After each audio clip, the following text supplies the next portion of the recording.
Assalamualaikum warahmatullahi wabarakatuh. Jumpa lagi dengan channel PPS Pilihan Porto Sehat. Kali ini saya tertarik untuk menyampaikan satu emiten atau satu saham yang bergerak di samudra di sektor pelayaran, yaitu BUL, Buana Lintas Lautan. Mengapa demikian? Karena saya amati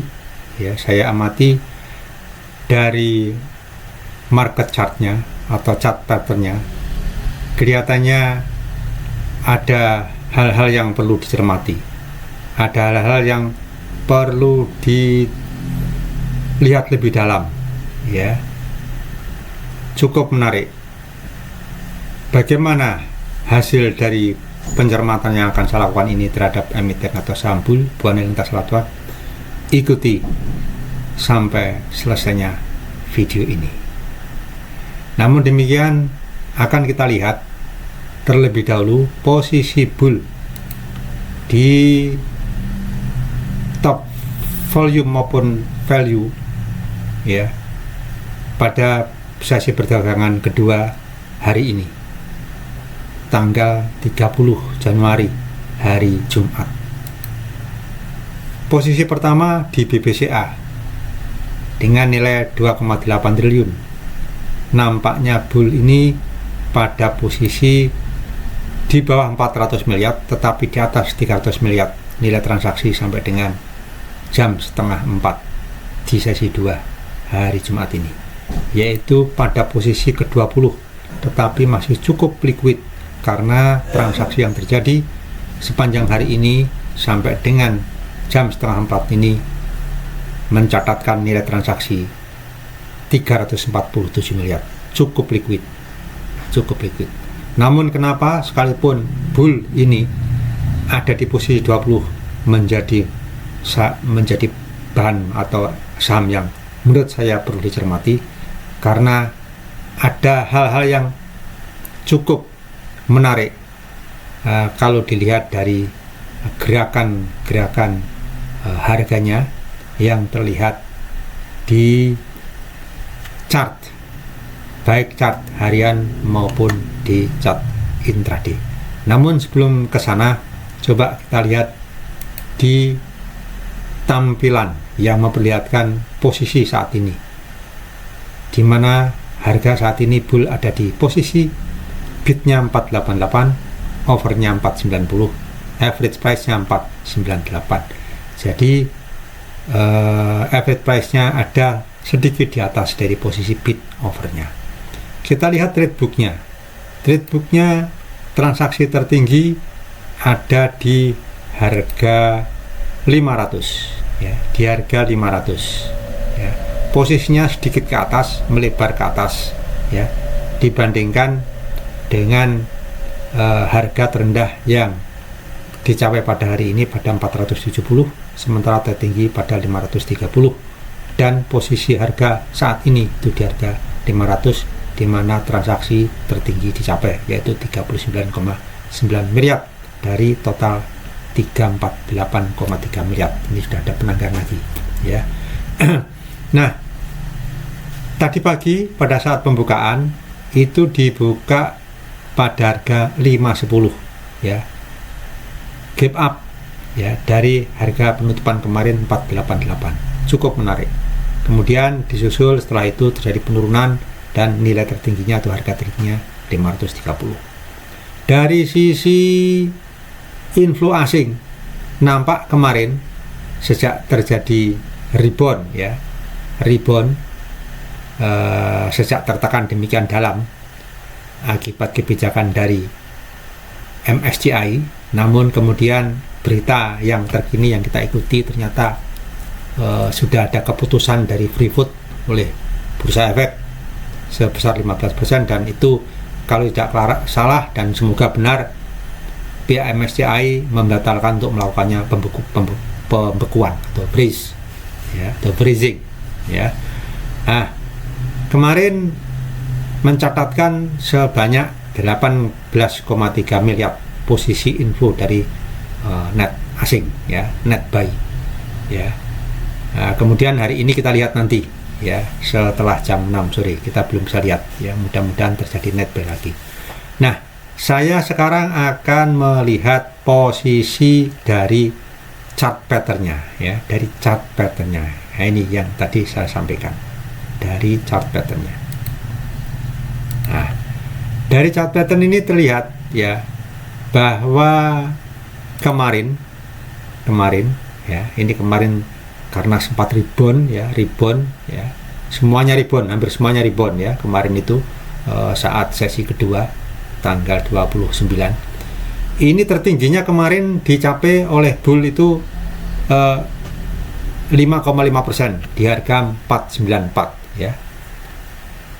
Kemudian ditutup di harga 488 ya, atau 4,27% ya, 488 ya. Nah, jadi cukup tinggi kemarin, begitu rebound langsung naik ke atas, padahal posisinya ketika itu di bawah ya, di bawah, yaitu di minus 14.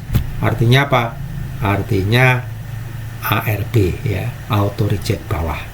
Nah, kemudian hari ini itu naik ya, naik, dan gambaran dari candlestick ya sampai dengan penutupan itu kalau kita besarkan ya, itu engulfing ya, jadi hampir penuh ya, tubuhnya itu hampir penuh, badan daripada candlesticknya, lilinnya ini itu hampir penuh ya, hanya ada sedikit sisa ya, sisa di ekornya, tetapi lebih panjang dibandingkan dengan ekor yang ada di atas ya. Itu artinya tekanan belinya cukup besar, oleh karenanya memang wajar ketika tadi pagi dibuka terjadi gap up ya, terjadi gap up yang cukup signifikan. Nah, yang menarik apa yang ingin saya sampaikan, bahwa posisi ketika terjadi ARB kemarin ya di sesi 1 jam 9 itu posisinya ada di 50% dari rasio Fibonacci ya, dari rasio Fibonacci 50% ya. Nah, kemudian di area zona 50% ya, zona 50% ya. Nah, sehingga kemudian rebound ya, memang ini tidak sepenuhnya karena technical aspek, tetapi juga karena adanya cawe jari dari pemerintah ya, dari OJK ya, sekuritas dan IDX tentunya, sehingga rebound. Tetapi yang perlu dicatat bahwa ketika auto reject bawah itu pas di zona 50% Fibonacci. Nah, ini yang kemudian ingin saya sampaikan. Setelah itu berlanjut, walaupun ada merah di sini ya. Nah, ini merah ya, karena memang setelah gap up dia malah ditekan, jadi ya badan candlesticknya itu merah. Tetapi bisa kita lihat bahwa posisi keseluruhan dari ekor bawah dan ekor atas itu relatif di atas dari harga kemarin ya, harga kemarin hanya terjadi interseksi atau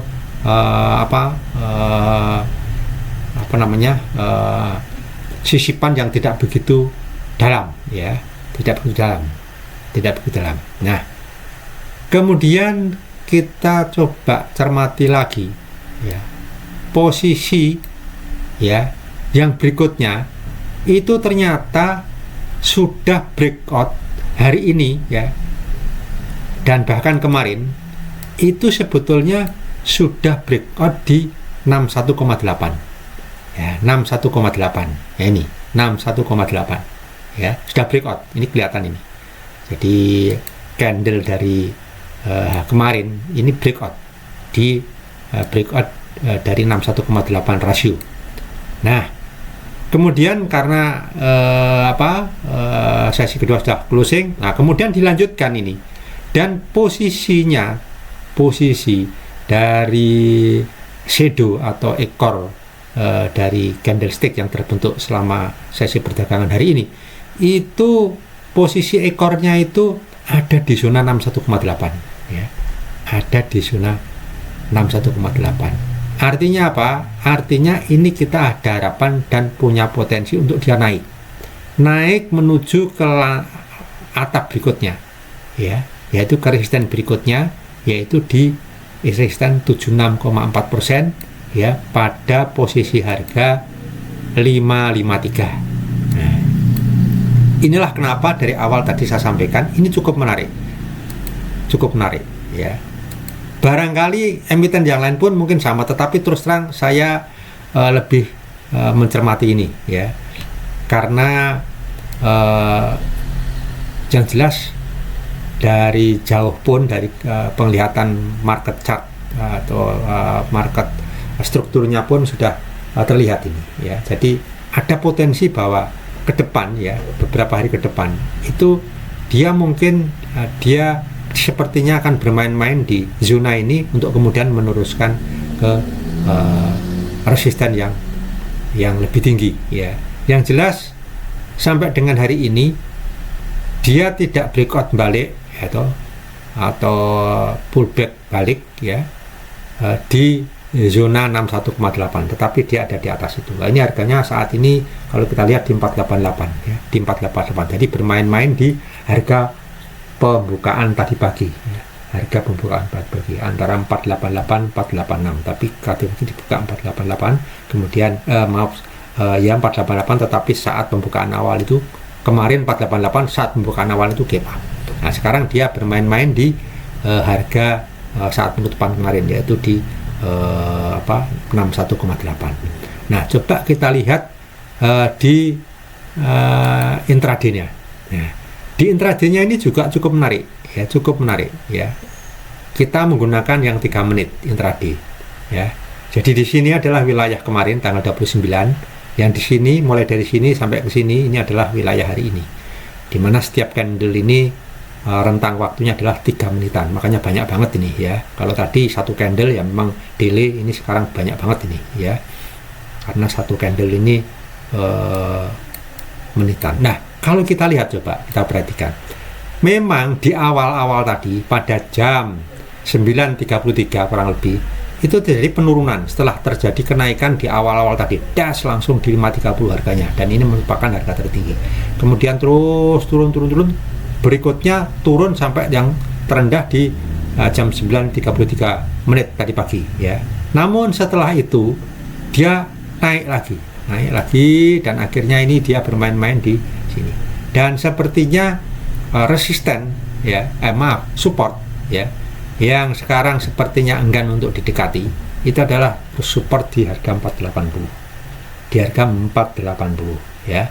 Jadi dia sekarang ada di 488 dan 486. Mudah-mudahan ini tidak meleset. Tetapi kalau kita lihat ya, dari mulai saat drop ke harga 468 sampai dengan harga saat ini 488 486, itu posisinya adalah higher high higher low ya. Ini. Nah, ini. Ya, menaik lah ya. Ini belum sampai ke higher high-nya ya, tetapi ini ada potensi untuk higher high. Paling tidak ada potensi untuk ke 500 ya, ke 500, karena memang 500 tadi sudah pernah dicapai ya. Kemudian 510 dan kembali lagi, paling tidak dia jebol ke harga tertinggi yang dicapai hari ini, yaitu 530. Mudah-mudahan besok bisa tercapai. Soalnya kalau kita lihat dari delay-nya, ini sepertinya ada potensi ya untuk mendekat atau bisa menyentuh di harga 553. Nah, ini salah satu alasan kenapa saya tertarik untuk mencermati bull ini ya, buana lintas lautan. Sekarang posisinya kalau kita lihat tetap masih ada di sana. Nah, nanti bagaimana posisi saat penutupan ya, kita lihat nanti ya, bagaimana indikasi harga keseimbangannya, bagaimana indikasi volume keseimbangannya, nanti bisa kita lihat ya, karena itu adalah yang menunjukkan kurang lebihnya pada harga penutupan berapa itu akan dilakukan ya, walaupun nanti setelah jam 3.50 itu tetap dia akan bergerak-gerak atau akan terus bergerak sampai yang terakhir di jam 3.59, 1 menit menjelang pukul 4 plus closing ya, pas closing. Baik, mungkin itu ya yang bisa saya sampaikan ya, yang bisa saya sampaikan atas perhatian saya atau ini yang cukup menarik dari emiten ini. Dan kita harapkan ya bull ini bisa benar-benar naik ya ke posisi saat awal ya dia mencapai harga tertinggi di 685 ya. Memang ini tidak sehebat dan tidak seheboh bumi dewa inet ya, tetapi bull ini cukup menarik dan banyak juga peminatnya. Terbukti dari likuiditas yang di atas 300 miliar dalam satu hari transaksi itu. Berarti ini yang masuk itu cukup banyak ya, yang masuk cukup banyak, yang mengambil posisi cukup banyak ya. Tetapi sekali lagi untuk yang intraday khususnya ya, scalping harus tetap menjaga kewaspadaan, utamanya menjaga atau berpikir risiko terlebih dahulu sebelum kita berpikir berapa harga kita TP saat terjadi kenaikan harga tersebut ya. Kalau kita intraday jangan terlalu greedy ya, 2-3% kita ambil segera ya. Soalnya di saat-saat pembukaan sampai 30 menit ke depan biasanya luar biasa volatilitasnya itu. Tetapi bagi yang memang berniat untuk swing mungkin dan RDA-nya sedikit jumbo ya kan, itu mungkin lain lagi pertimbangannya, mungkin agak tenang ya. Karena apa? Karena mungkin di awal sudah tahu pertimbangannya bahwa ada potensi akan berlanjut kenaikan daripada bull ini atau buana lintas lautan. Mungkin itu yang bisa saya sampaikan sedikit. Saya mencermati saham ini, barangkali bermanfaat dan menjadikan bahan pertimbangan. Jangan lupa like dan subscribe. Sekali lagi saya selalu closing statement disclaimer ini bukan merupakan ajakan untuk membeli maupun menjual. Semua ada di tangan Anda, tetapi sebagai proses pembelajaran, sekali lagi money management itu sangat perlu, kedisiplinan menjadi penting, dan kesabaran adalah hal yang utama ya. Itu akhirul kalam. Terima kasih atas perhatiannya. Sampai ketemu di kesempatan yang lain. Assalamualaikum warahmatullahi wabarakatuh.